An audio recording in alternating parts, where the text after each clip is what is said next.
With that, I want to start with our first keynote speaker. Chris Weaver is a sixth-generation farmer from Finksburg, Maryland, almost straight north of D.C. Farms with his parents, his wife Megan, and two kids, corn, soybeans, and rye for distilleries, and they pride themselves on working toward boosting yields while also protecting the soil and doing what is right for the ground that they farm. They started pushing yields in 2010 and have had great success, including soybean yields on non-irrigated land of 158 bushels per acre. Never satisfied with status quo, refusing to be told there's something they can't do, and has an ultimate goal on non-irrigated, no-till beans to hit 200 bushels an acre. So, curious to see how he does all that. Please welcome to the stage Chris Weaver.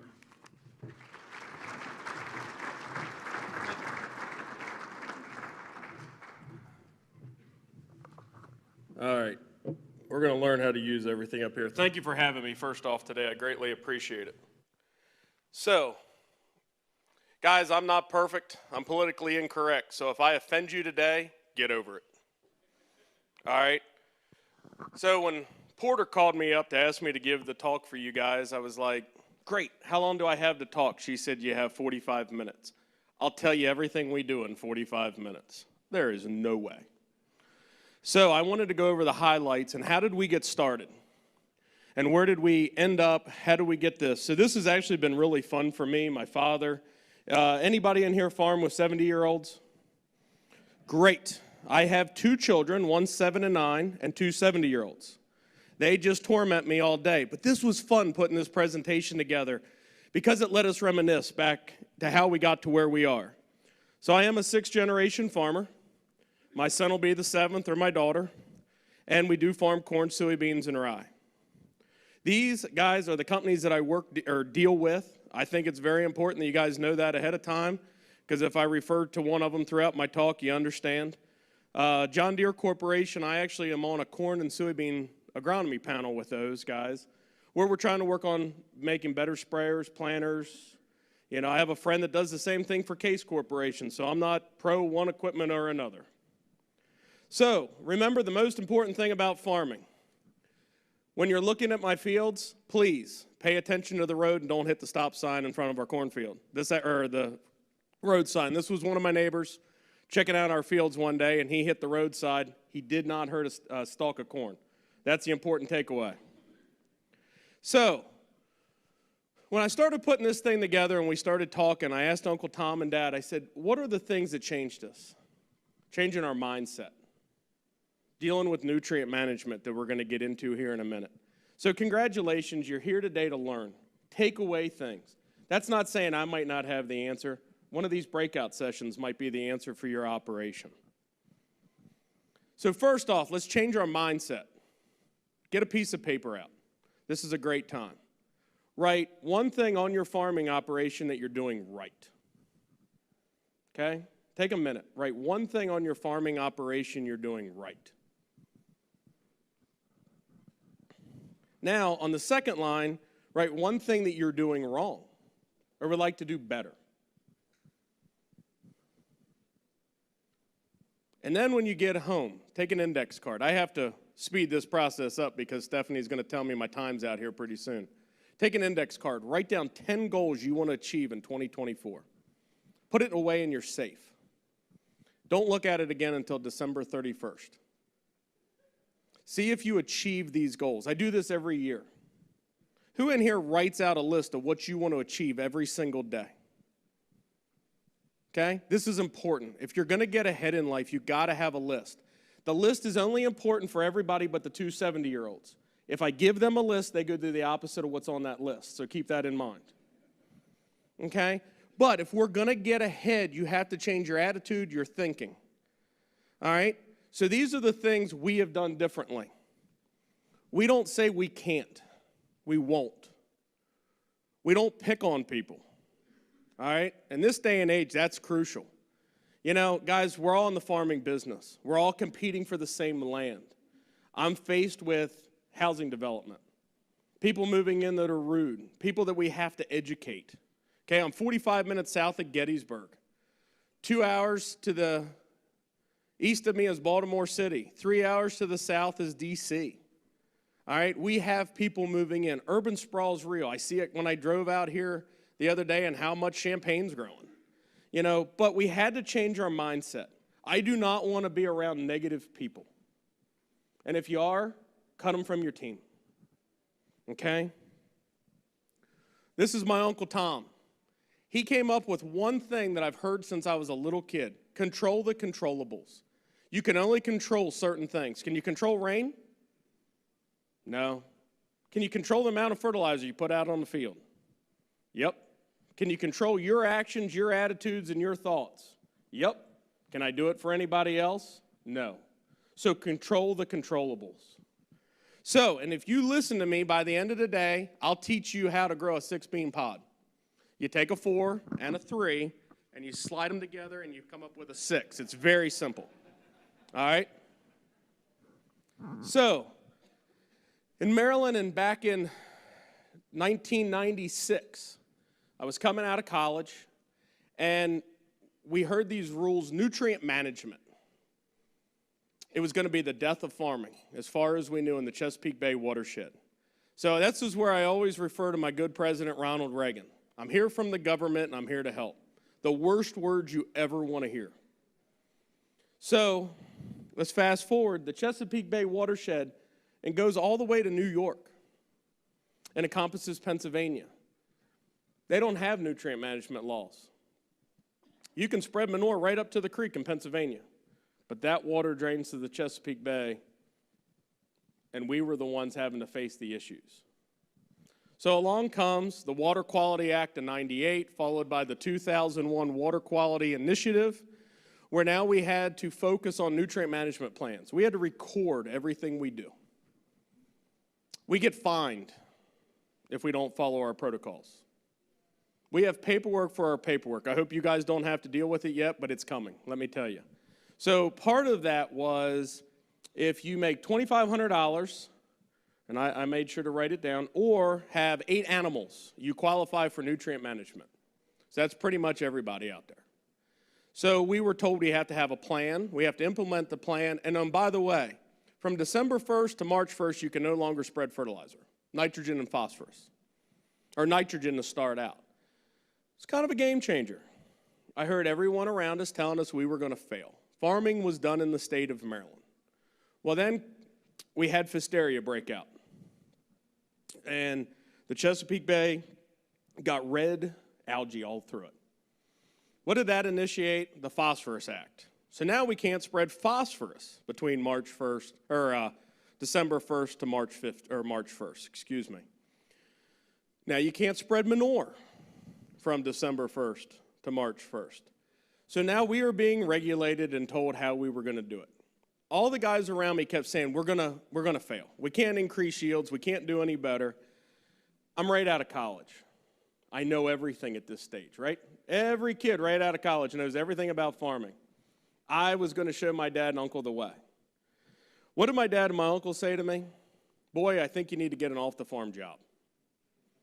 There's not going to be enough income here to support. So I said, okay.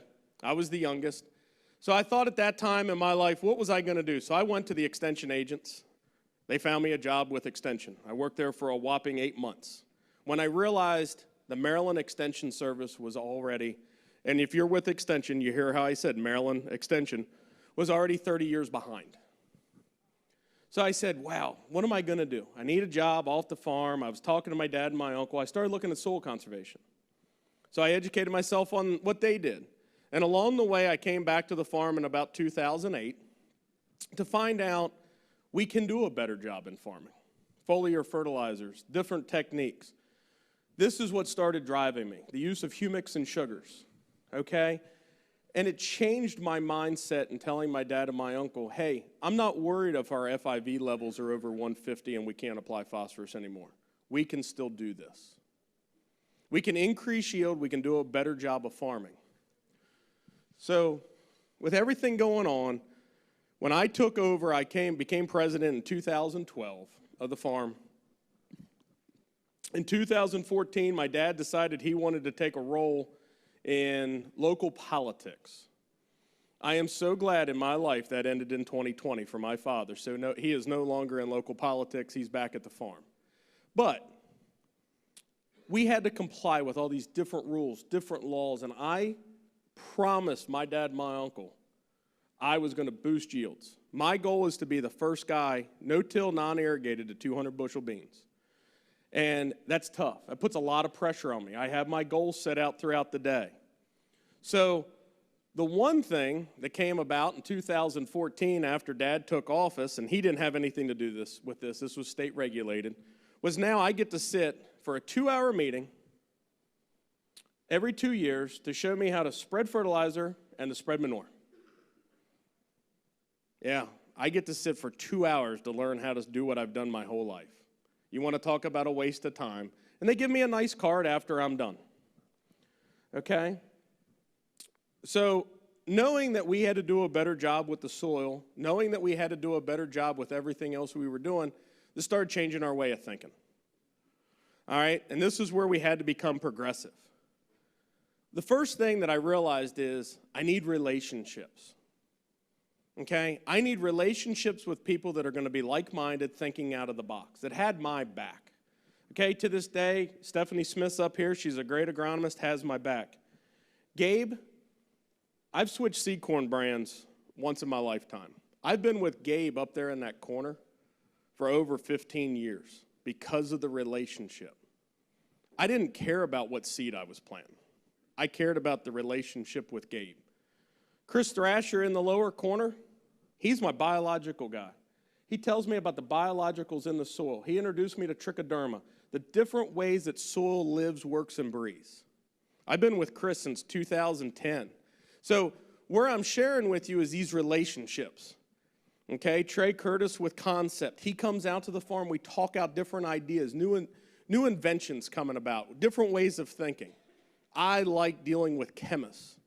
Okay? The chemists that are at these operations and these different companies, get to know them. Just don't say, hey, I want to know the field guy that's out in the field. You want to know the chemist. You want to know what's new and exciting. And in the lower corner is my son Barley. I tell you, 7 years old and he's a sponge. He's going to be a better farmer than any of us, I can already tell you, because he's willing to listen and learn. So, in the Chesapeake Bay watershed, what I've learned is we've had to change our way of thinking. I have to explain to my neighbors now what we're doing, how we're spraying, what we're doing. This is tough. This adds another level of difficulty on everything else we're doing.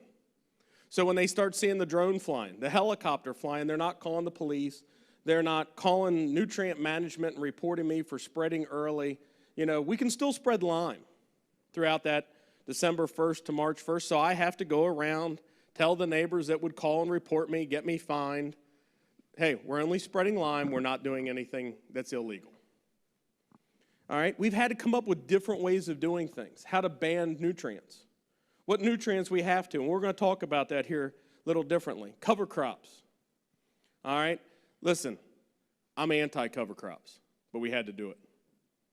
We're no-till. I really wasn't about no-till at the time. When we started taking over, guys, I'm going to tell you right off the bat, the only reason we went no-till is because we have HEL ground, highly erodible. I had to change my mindset. Do we have to combat slugs? Mm-hmm. Do we have other issues we have to face because we're no-till? 100%.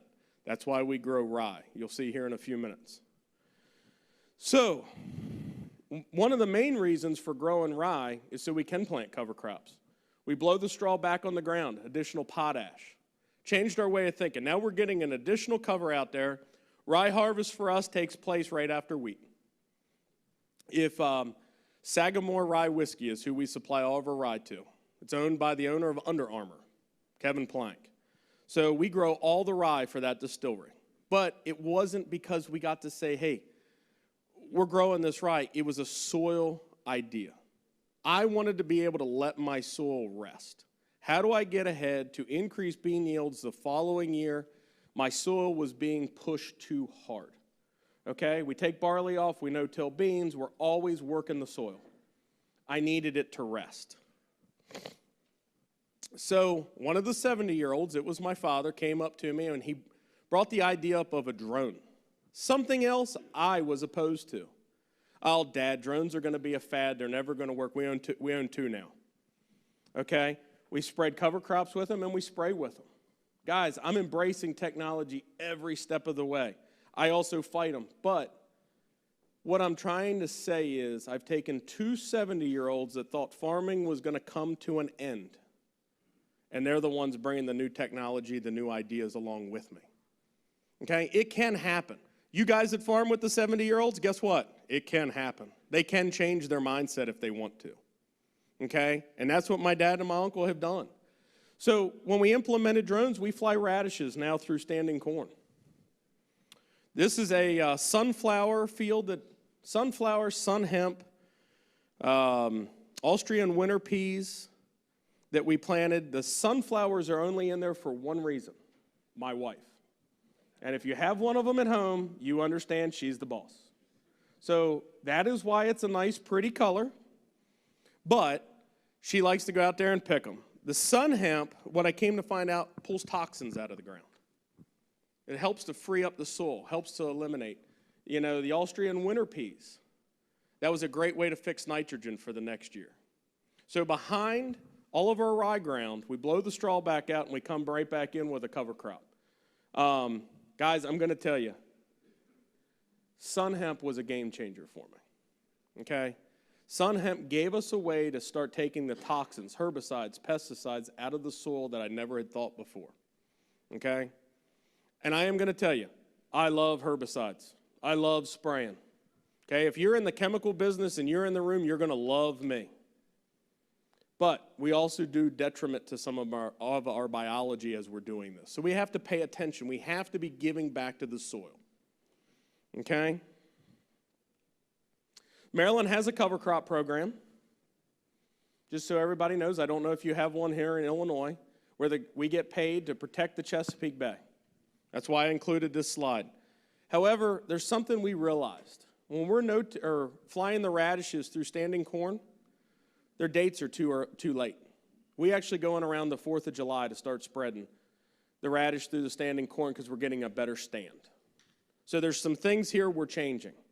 And when the cover crop program first came out in Maryland, I said the extension office had failed us. Maryland was the first state to say, wow, nutrient management, let's focus on you guys. I think Des Moines Water Works was the next one, you know, with that issue that was going on, and then we had some issues down in Louisiana. But anyhow, what I was going to say is every researcher wanted to come to Maryland and tell you rye was the best thing in the world. Guys, rye is a terrible cover crop. It sucks the nutrients and kills your next year's crop. Do not use it. Look at other ways to do it. The researchers that were at Maryland, they weren't paying attention to anything. They wanted to get their names published and be the experts in cover crops. They didn't spend enough time researching and doing their due diligence. So make sure as we look at cover crops, or if you try, you're picking the right ones for your own operation. So when I came back and I became in charge, I decided I had to really focus on the soil. Guys, I attended the University of Maryland, okay? Not by choice, it's because I had to be home to work every weekend. I failed my first soils class. Why? Because I like the other 12 hours of college, not the daytime 12 hours, okay? And this was great putting this speech together. I did fail my first soils class. I passed it with an A the second time. Don't ask me why. I don't have a clue. I think my frontal lobe finally developed. I turned 21 and I understood some other things. But there were so many interesting things today out of that soils class that in 2010 to 14 I started focusing on. It's just not about NP and K in our soil. All right? The challenges we started facing when I went in and talked to the co-op man, oh, you need more NPK, more tons, more tons. That's all I heard about, more tons. I said, what about microbes? Couldn't get any answers. Some of you guys have probably been there dealing with it. So what I started finding is in soybean production, what microbes were alive? Where do I start? This was tough, okay? So I came across a guy in Georgia. He was a professor, and he started introducing me, and he said, son, and now look, I'll be completely transparent. That guy was nuts. He hated Roundup. He hated any herbicides, told me I needed to be organic and all this, and I said, I just can't do it. But he brought some good data to me. And the data was, focus on your soil pH and your calcium first. Lower your magnesium. Okay, so I started listening to him and I started thinking about things. I focused on my calcium. I want my ppms about 2,400 plus on calcium. I want my soil pHs at 6.5 to 7. Okay, why? My biology thrives. Okay, so I started looking at other things. Once I got to the next step, we started spreading lime. Now, guys, I'm going to tell you something. In farming, we get lazy, right? The lime quarry that's down the road that's 5 miles, it's easy to get to. You can pull in with the truck, be back home. You can haul 25 loads in a day, right? Bad news. That's the wrong lime for your ground. You need to go to the place that's further away. Chances are the lime quarry that's near you is the wrong source of lime. You need to go down the street. I have high mag soils. Our magnesium base saturations were 24 to 25 when I took over. Today, they're 8 to 9. My calcium was down in the 60s in base saturations. Now they're 80 to 85. I'm giving you these answers. Okay? Potassium. I was always told on base saturations with potassium, hey, keep throwing it out there. It's a bank. You can withdraw from the bank. We had some base saturations on K up to 9. Okay? My uncle believed in spread and dry fertilizer because the co-op man told us tons. Tons, tons, and tons. Okay? I realized something. Our base saturation on K needs to be between 4 and 6. After it gets above 6, you're taking yield from yourself. Okay? Well, how do you lower that? You don't add any more. Makes the co-op man very mad at you because now you're not buying more tons. Okay? So, the last one is NA. And I don't know how to get that back up on the screen so you guys can see it. NA is salt. As we all get older, we have to reduce the amount of salt in our thing. This is where the 70-year-olds should all be shaking your head, yes. Okay, less salt, right? Soil's the same way, less salt. Okay, every company out there that says, hey, we're a low-salt fertilizer, they're really a low-salt fertilizer, correct? No. You know the quickest way to check if they're really a low-salt fertilizer company? Cut your hand and touch the fertilizer. And if it puts you on the ground and makes you cry, it's not low salt. We found that out the hard way. Okay? Guys, farming's tough. Rocket science is tough. Farming is tougher. Okay? This is what I've learned. Okay? We're the boss. We have to make major decisions, and now we have to educate ourselves on everything that we do out there. Okay? I'm giving you these easy, simple steps on how to check fertilizer. Really, there's easier ways to do it. Get it tested. Send it out to a lab. See if it's really low salt and it's doing the job that that needs to do for your soil. There was this chart that I learned about in college. What elements were available at what pHs?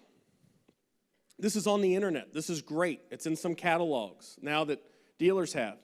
Back when I failed the first soils class, I didn't understand it. The second time, I made sure to understand it.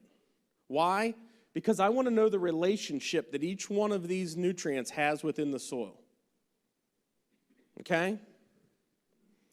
This chart right here is the secret to farming. I thought it was this big globe back in college. It was a waste of time, couldn't understand it. Guys, take time and study this. I tell my wife every night when I'm sitting there at home that I'm interneting. I'm on the iPad reading. My grandfather didn't graduate high school. He had to go paste labels on cans when he was in 8th grade. But he taught me one thing. Reading and educating yourself is free. That's why instead of watching TV at night, I'm making sure I'm reading. I'm learning something new. Guys, this chart here will tell you everything we need in farming. The relationships between manganese to potash, molybdenum. What does that do for you? Well, guess what? I can grow 300 bushel corns with 0.5 units of nitrogen. Not 0.9, not 1 pound, like the universities are saying. Why? Because I learned this relationship. I can grow 158 bushel beans because of this chart and this relationship. If you do nothing else, Read up on this. What's antagonistic? What is a synergetic? I'm promising you, you'll learn from this. The secret to growing beans is right here. It took me close to 20 years to learn this, and I'm sharing it with you. Reduce stress in your beans. All right, I got a question for the 70-year-olds. Who remembers Cobra? It's not the snake, the herbicide. And remember what we did. We went out and burned all the beans, and all the leaves fell off, and oh my God, but we increased yield. We increased branching. But we didn't increase any more yield year after year. We got stuck 60 bushel, right? Never really got to that next threshold. Kind of what we found is, I want these beans up to R1 to stay healthy the whole way through. I am giving them everything they need, constantly tissue sampling weekly, up to R1. Foliar feeding if needs be. Whatever these bean plants need, drone spraying, helicopter spraying, ground rig. Whatever it takes, I'm doing it. Okay? I never spray anything less than 20 gallons in the ground rig, and I'm always 5 gallons minimum in the aerial rig, just so you guys know. I want coverage. Okay, this is why we bought 2 drones. I want to control the controllables. These things here are called solar panels. They're not leaves. Okay, everybody knows that fancy word photosynthesis. I didn't think it really happened, but it does. And it takes place in everything we do. So guys, guess what? I learned something. Well, in my hand, the big leaves are mine. The little leaves are my next door neighbors. Okay? And that's when it started clicking with me. Man, there's something behind all of this that we're learning. You know, I can't go over every single thing I want to tell you today because that would take 4 to 5 hours, and Stephanie's pretty much already telling me I'm going to run out of time here before too long. But remember one thing on these leaves. Don't burn them. Keep them healthy. Do not let insects destroy them. I see later today you're going to have a breakout session on insects and how important it is. Guys, an insecticide treatment with applications, what, $14 with a ground rig? It's worth going through those beans again and spraying. Keep them healthy. Eliminate the insects. Use fungicides. Okay? I am not worried about our beans wallowing. They're going to. They're going to lean over, intertwine. Guess what? I'm going to show you pictures here what our beans look like. They're heavy. It's all in the size of the beans that we're growing. Okay? But with changing our mindset, foliar fertilizers, the different techniques we're doing, this has enabled us to still be increasing yield, even being regulated. Okay? We do give farm tours. This is Mr. Nate. Actually, I have a contest for all my employees. I pay you $100 for anyone that brings me a 5-bean pod. Okay? So those guys go out there all the time and are looking for 5-bean pods. It really doesn't bother me if I grow a 5. I want a whole stack of 4s, and I'm completely content. So this was an experiment we did. Last year in Maryland, we were dry. We got 1.5 inches of rain all growing season. And we were still able to do this on double crop beans. These weren't planted till June 26th last year. I even put down what we did. We did a fungicide. We did some seed treatments, our in-furrow mix. We run in-furrow on all of our bean crop and corn. No fertility in-furrow. Humics, sugar, zinc, and micros is all we run in-furrow. Humics, sugar, zinc, and micros is all we run in-furrow. Microbes, not micronutrients, sorry. But look at the sets we got. These beans did 86 bushel. June 26th planted behind barley. Okay, here's another set. Now this was a different field. Okay, this was in Salina, Kansas. I did this experiment. Greg averaged out over 100 bushel on those beans this year. Okay, he's part of one of the guys that we talk to on a regular basis. Greg Sexton's a great farmer. He did this in Kansas last year. They were in a drought. So I want to keep the blooms. I want to increase as much pod sets as possible. Okay? How do you do that? Understand Muller's chart. Understand the relationship between all the micronutrients to the macronutrients. Okay? We go more in depth in this and through some of the X Factor classes and stuff, but guys, that's the main secret. Understand that chart. okay? I don't know about anybody else. My farm's always open. I'm 45 minutes south of Gettysburg. Porter knows how to get in touch with me. My farm is always open. Anytime you're out in Maryland or near there, you can stop in. We give farm tours. We want to show you what we're doing. We will stop. We've had guys from Brazil, South America, random farmers that are taking their family to the beach. A couple guys from Kansas stopped in, Kentucky, Indiana, throughout the years, all over the country, stop in. We'll stop what we're doing and give a farm tour. Mr. Ed that works for me, that's all his main job is, give farm tours. He loves to talk and feed you plenty of crab meat. Okay, that's his job. So I put this picture in here, and I do this for a reason. This field here was taken back in 2018. I had a great agronomist, wealth of knowledge. Trust the man, his name is Joe. I trust him to this day. We were growing a bean, it was a 3-6 bean. He came out to the field, he said, Chris, you're on your way. You finally did it, congratulations. You grew 150 bushel beans. Really? Yeah, we walked through the whole field, we did everything. One thing I knew, and I can tell you to this day, if anybody ever tells you that they can tell you what your bean yield is before the combine hits, they're lying to you. Okay? But he said the words I wanted to hear. You finally have hit 150 bushel beans. So what did I do? Called the president of our soybean association, Travis. I said, Travis, you need to get everybody over here. Film crews, everything. We're harvesting on Friday. Be here. These beans did 75 bushel. Everybody left me alone. I was in my truck watching the iPad. Uncle Tom was running the combine. 14 different soil types in this field. 14. Everybody thought I was going to be mad. I wasn't. I learned something. I was doing 70-plus bushel beans through every soil type. Tom got out of the combine. He walks over to me, ignored everybody else that was there, and he said, are you looking at the same monitor and the same technology we're looking at? I said, yep. What do we do different? I said, Tom, we made all the soils the same. Only took us 8 years to do it, but look what we finally did. We were able to turn that field into one great management unit. Took us 8 years to do it.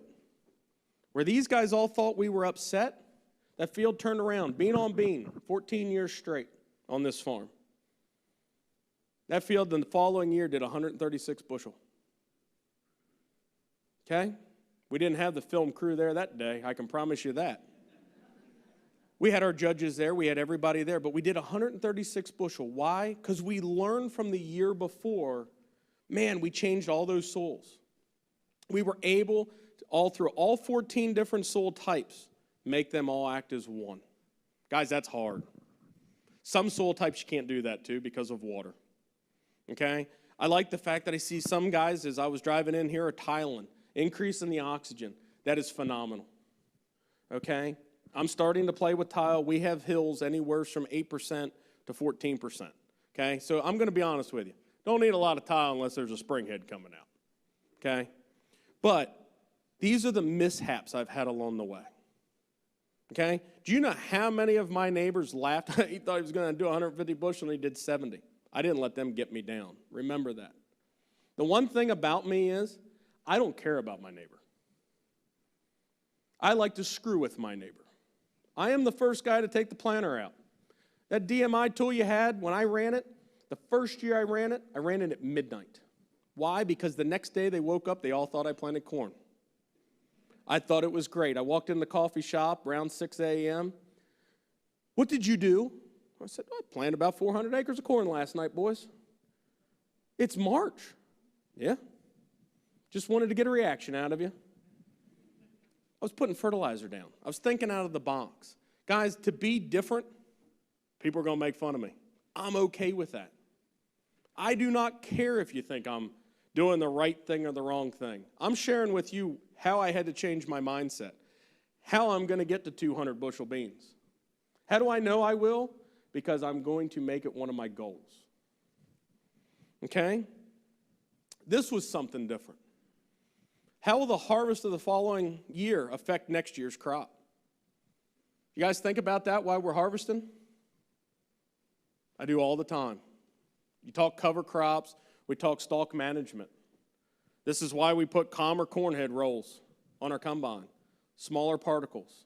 We go out and spray. Currently, right now, I just filled out the paperwork, I hope I get it, with a grant, where one of my new designs is, how can I design I don't want to use the word turbo till because I'm going to make my own, but a similar tool like a turbo till with a Gandy box on the front to sow cover crop, with saddle tanks on the tractor, but on the back of the machine to be able to spray out a package to reduce stalk or increase stalk rot, increase my microbes.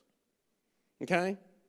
I haven't shared that with anybody else. We're filling out this paperwork. We're trying to get this grant right now for our farm. That's where my brain is already headed. I want to be able to sow cover crop, work the ground, and then spray a package out the back. Haven't designed it all yet. It'll come to me. So one of the things about my Uncle Tom that I didn't share with you, in the early 80s, he actually designed the no-till, the unit-mounted, or the frame-mounted no-till coulter for John Deere Corporation.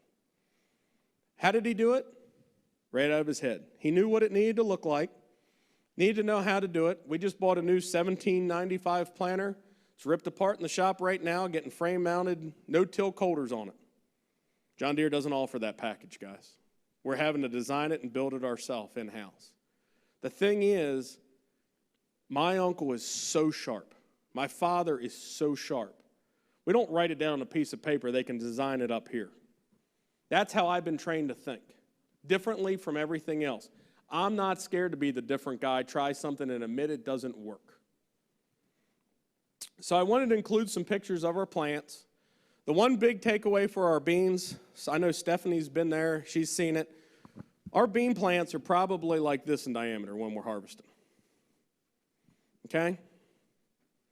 They're huge. They're cutter bar killers.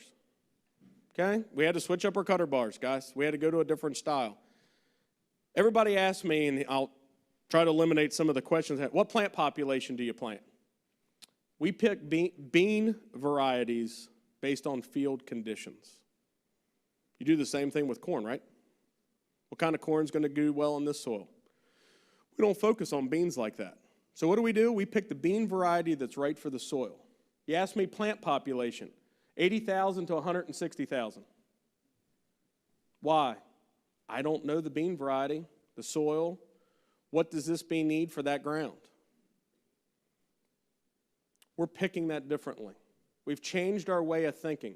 Guys, guess what? I may have to clean out the planter and switch hybrids because this one needs to go over here or this vice versa. It's a different way of thinking, a different way of doing things. Okay, you'll do it for corn. Why won't you do it for beans? I don't know about you guys, but I'm looking at the grain market right now. There's a lot more profit in beans for me for next year than corn right now. Kind of scary, isn't it? You know, one thing I didn't say is I am a sixth-generation farmer. Dad's made a living of it. Dad's been really profitable. My biggest fear is I'm going to be the one to bankrupt it after 6 generations. Okay? I haven't yet. There's still always that possibility. And that weighs heavy on me every night. I can only imagine what it's going to do to my son or my daughter being the 7th. Okay? We've increased our farming operation. We own 80% of the ground we farm. We own it now. Why do we pick farms to buy? Based off soil. The hardest decision I've ever had to make as a farmer was the 200 acres on the south side of our farm, not buying it. You only get one chance at buying a farm and farming, right? I didn't buy it. Why? My uncle's exact words, you can never make this ground cash flow, son. So I had to let it go. That was a tough decision for me. Okay? But he was right. That guy on a great year can grow 120 bushel corn. It's a rocky, really terrible soil. But I had to make these kind of decisions. So when we're looking at beans, I really like to make sure we talk about size. I like beans that cascade over each other. I want each section to be touching. Okay? This is tough. Do you know how I know if you're growing high-yielding crops, you have a face like mine that says, man, do we really have to plant in another month? I like having my winters to kind of think out ideas. I'm tired. This wears on you after a little bit. I told you my goal is to be at 200 bushel. We hit 158, then we dropped back down to 120. Last year we did 126, and I'm going to tell you that story here in a minute. So as we're looking, it's all in size. The year we got up to 160, those beans were 1,300 seeds per pound. Marbles. Okay? It's all in the size. It's no secret. It's in your micronutrients and in the size of the bean. How am I on time? Good? Okay. So, look, I am not a big yield monitor fan. I can't snap a picture, look at a yield monitor, and pay attention to a combine at the same time. One of my guys can. They're pretty good at it. Anybody that's under, what I say, under 30, they can chew gum, talk on the phone, play Instagram, whatever else this other stuff is, and they don't even look at their phones when they're texting anymore. Have you noticed that? Drives me crazy.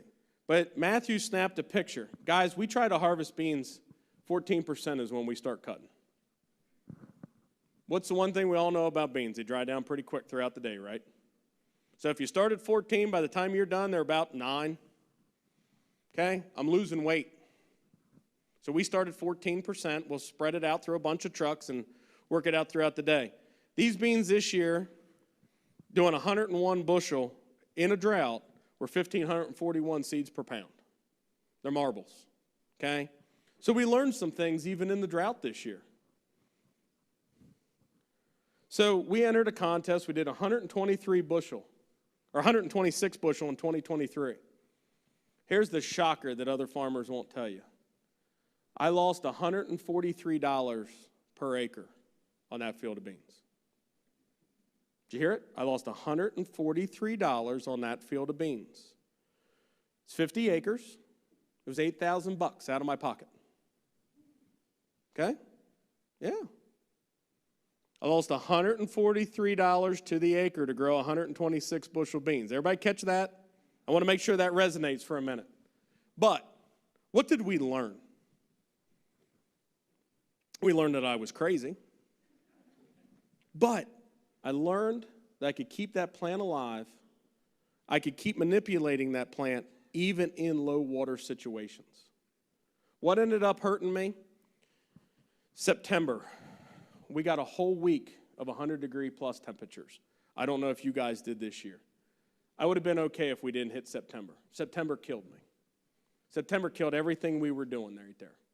That took the profit out of it for me. But I am willing, and one of my major goals in life is to kill fields. Okay? I want to see what is the maximum amount of nutrients I can push in a field and kill it. I haven't been able to kill a field yet, and I've been trying. Okay? But I wanted to share it with you. We lost money there. We made money everywhere else. Okay? Even in the drought this year, our farm average was in the high 80s. Okay? Over 600 acres of beans. So as I'm sharing this with you, this is the stuff we have to pay attention to too. Okay? You have to know when to say no more spraying. When am I done? I'm willing to lose $8,000 on 50 acres because I'm willing to learn to get ahead for next year. That's a tough pill to swallow, I know. $8,000 on 50 acres is still a lot. Back in 2022, we did 122 bushel. Currently, the guy in the upper corner with the sunglasses, that's Matt. He's the chief soil health advisor for Syngenta for the whole world. So I'm working pretty close with Matt to see, hey, what other microbes need to look at? What else can we do? All right, guys, don't accept the status quo. Just as a farmer, don't accept the co-op down the street. Get out, challenge yourself. And this is not a pick on the co-op guy, okay? Get out and educate yourself on who else is out there. Who else can I talk to, okay? When I was right out of college, I was arrogant. I thought, hey, I know more than these people. At 45 years old, I'm still learning. And guys, I'm going to tell you today, that guy there is a big, huge help. Did I meet him through any other thing but how I think? The reason I met up with Matt is because of the way I think, the challenges I present to myself. I challenge you guys to do the same thing. Make new relationships. Ask, hey, you know, if the co-op guy brings a new company rep and go, hey, could your boss come out and see me? Get to meet the next level of guys in all these companies. Challenge them to come see you, to offer you more. Okay? Just don't settle for, okay, so-and-so's good enough for me, because they're not. You need to know what's coming out in 5 years from now. What are the new fungicides, new herbicides? Challenge the companies. Make them work for it. Okay? So, in the lower corner is my good friend Rodney. Rodney is from Columbia, Indiana, and we were in his field looking. He did 134 bushel, non-irrigated, in Indiana last year. He made money. All right? So I want to share with you, once you start changing your mindset, it's just not that I can do it in Maryland. Rodney's done it in Indiana.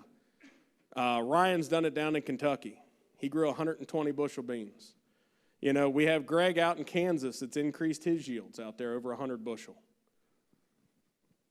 You know, look, I always love this slogan. It's in my office. If you can't fly, then run. If you can't run, then walk. And if you can't walk, then crawl. Start slow. Okay? Guys, nothing says you can't take a 50-acre field and play with it. Start challenging yourself on new ways of thinking. All right? Not everything I do is going to be perfect. Start small. Say, hey, I'm going to take this 50 acres and I'm going to play, and I'm going to try to kill that field of beans this year, or that field of corn. And I promise you, if you try your hardest, you will learn so much. It's just a different way of thinking. Ask other people. You know, Stephanie over here, she challenges me all the time on things. Porter used to challenge me. Now she's with you guys, and you guys are lucky. Call her up. Challenge her.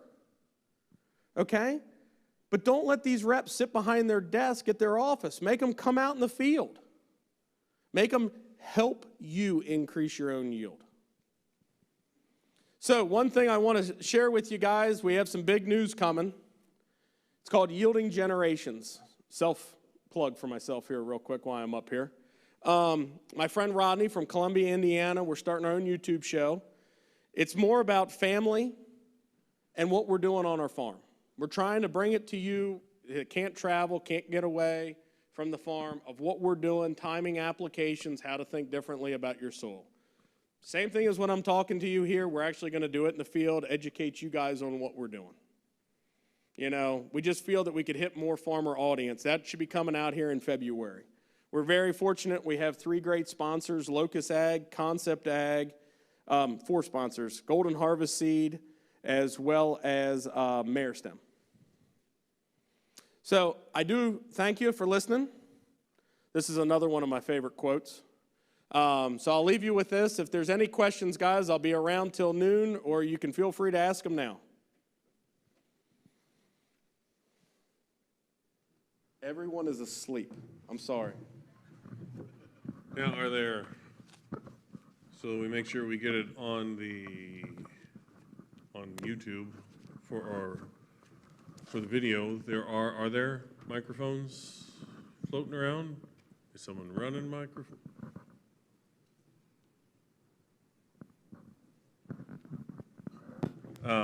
While they go ahead and I'll repeat it.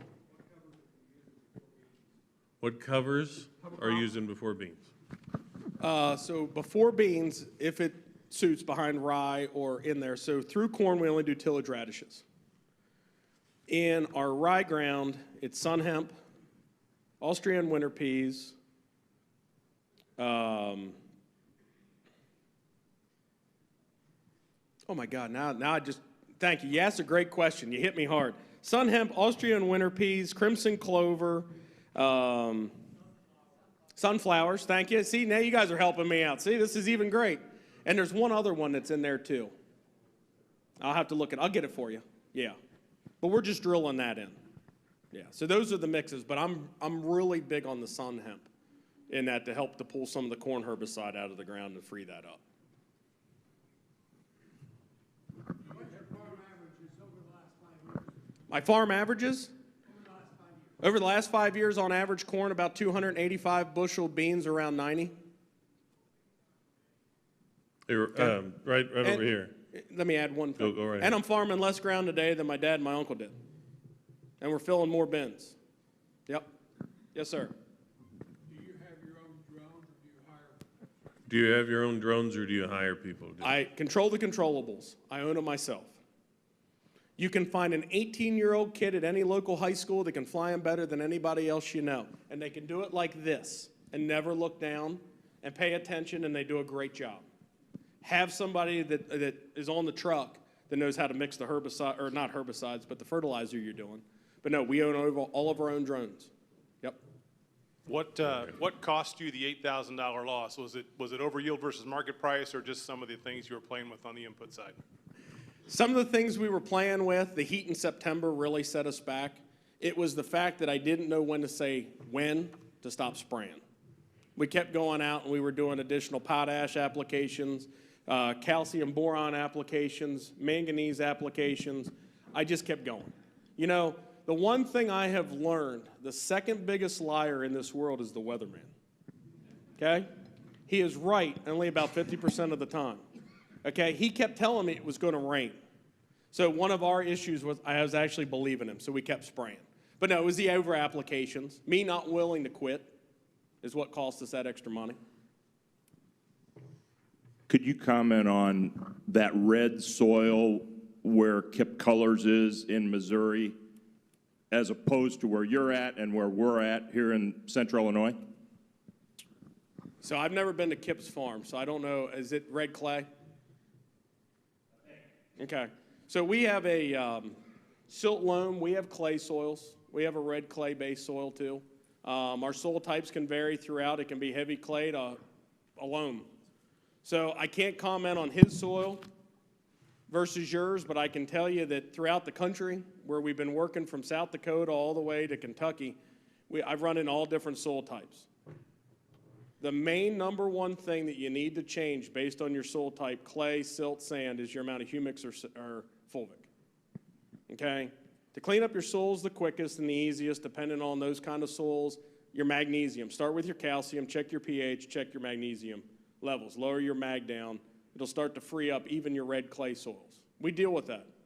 Up near Gettysburg in the Tawnytown area is solid red clay. So we play a lot with different humics, fulvics, different ratios. You know, we have to adjust anywhere we go. Does that answer your question? I don't know his soil type. Right here. What soybean seed size are you planting? What- That have 1,300 seeds per pound, 150 per acre. And are you doing anything to influence seed size and harvest? What seed size are you planting? So I own my own seed treater. Good question. So first off, I put in my own USC seed treater years ago. I made sure we're treating our seed. We're treating it that day, and we're planting it the same day we treat it. Okay, we found out that was the best. Seed size, I want the biggest seed size I can get from the,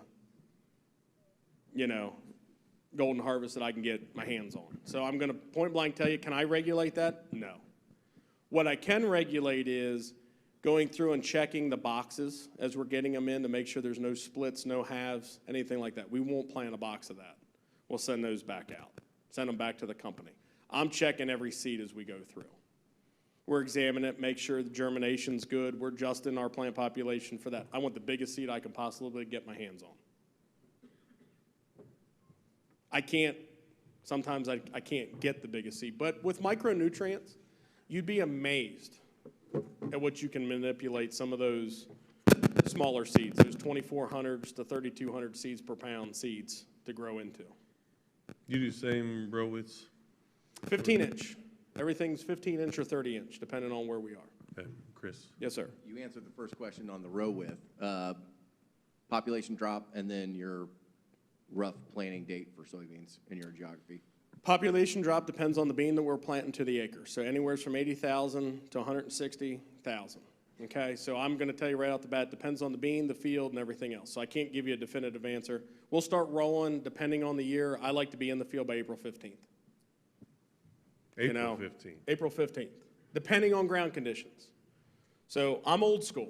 When Uncle Tom can go out in the field and he can sit in that field for 20 minutes bare-assed, then we're ready to plant. Thank you for everybody laughing. I woke everybody back up. But it depends on how much rainfall are we getting, how much everything. I'd like to be out there April 15th to get them in as soon as possible. Yeah. We'll plant anywhere from a 4.8 to a 2.8B. And you're no-till, right? So We're no-till. You're just going, I mean, so. Yep. Whenever you do your tissue testing, what guides where in the field you're testing? I guess it'd be handy to show up and do it along the edge, but are you using a yield map? Are you using a satellite imagery to know where you want to take those tests in the field? Great question. So one, we also have a little drone that will fly and we'll pick out, so we tissue samples a couple different ways, same field. One, we pick a same continuous spot where we just go down the row and we keep continuing going down through there. The other part is we'll look for bad spots in the field and we'll go out and take a tissue sample from those weaker spots that we see. We've been doing this long enough, I know where the sand is. To this guy's question in the back, I know where the clay ground is. So we can go pull additional tissue samples out of those sections a little differently as well. Most times we're already spraying before we have a tissue sample back, and we're already making the adjustments. The tissue samples just to make me feel a little bit better, to make sure, hey, this is it. This is what we did was justified. Now, I will also tell you, make sure you're taking your own tissue samples. All right? It goes back to control the controllables. I pick my own tissue samples. I take care of that. I don't rely on the co-op guy to come do that for me. I want to make sure, because to your point, I can tissue sample the same section, go out and take where I need to. Yeah. We have time for a couple more. We have one here and there's one toward the back after this. Do you use chicken litter in your fertility program? I do not, sir. We have a cattle feedlot that we run about 200 head of cattle. It's not enough to cover all of our ground. We started spraying years ago. Dad's in charge of the feedlot. We started spraying our cattle manure with humic, sugar, moly, and a mix of microbes we came up with to actually reduce the amount of manure. One of the limiting factors on the cattle litter that we had, we were noticing if we were spreading any yellow straw, it was taking too much nitrogen away from our crop to break it down. So we started breaking it down now within our own feedlot facility. One thing about Maryland, guys, our feedlots are all roofed. Cattle are full containment. Any water running off, we have to make sure that we're containing the water runoff. So it runs off separate. So it's like, the one is, 80 by 280? Building with a manure pit. So we go in weekly and we'll spray it with this mix. We've actually reduced the amount of manure, but no. Chicken litter, when fertilizer prices went up, it skyrocketed with it, and I just didn't follow the trend. So no poultry litter, no turkey litter, nothing like that, just the cattle litter or the cattle manure that we have from our own farm. That's interesting, because when I saw 158, I thought, man, that chicken litter must be something. So Nope. now we're on more of an even playing field here. So Yes. That's good. All right, in the back. Hello. Can you please expand more on your statement earlier about disliking rye as a cover crop? Because here in Illinois, it is often seen as a good starting point for farmers entering into the universe of cover crops. Are you with the university? I am a conservation planner with IDOA. Okay, great. Hey, just so you know, I sit on the local soil conservation board, okay? So we're on the same page. Rye is a great cover crop to start with, okay? Here's the issues with rye.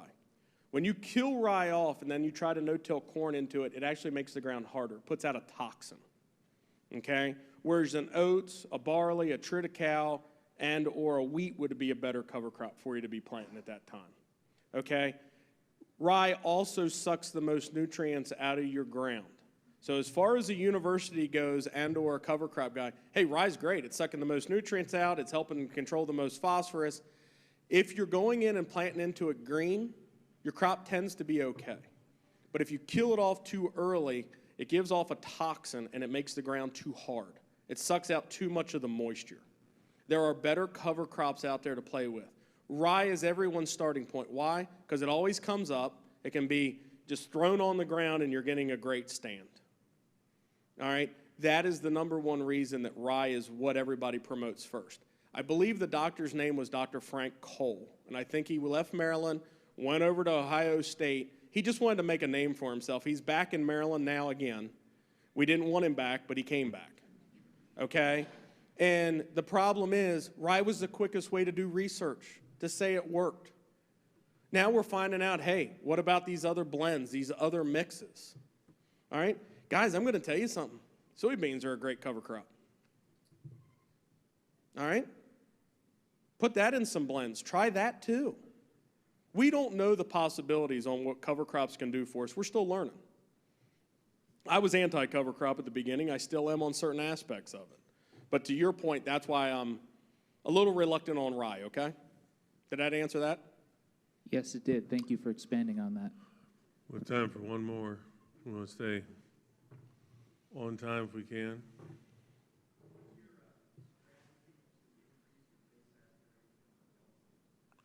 What's your strategy to increase base saturation on calcium? Did I say that right? Yeah. High calcium lime. It's the easiest way to do it. If your pHs are 5.8 and lower, don't use gypsum. Okay? Really 6.0 and lower, don't use gypsum to think you're going to increase it. The best way to do it is a high calcium lime. Okay? Lower your mag down. Lower your mag down by sulfurs. You know, any sulfur source, you're actually, as much as I'm opposed to elemental sulfur, but elemental sulfur is a great way to lower your mag fast and help to increase your calcium. As you start raising your potassium, you'll start to see your calcium level go up as well. But high calcium lime to answer your question. All right, I'll be around till lunchtime, so we'll be good. Okay, Chris, All right. thank you very much. Thank you.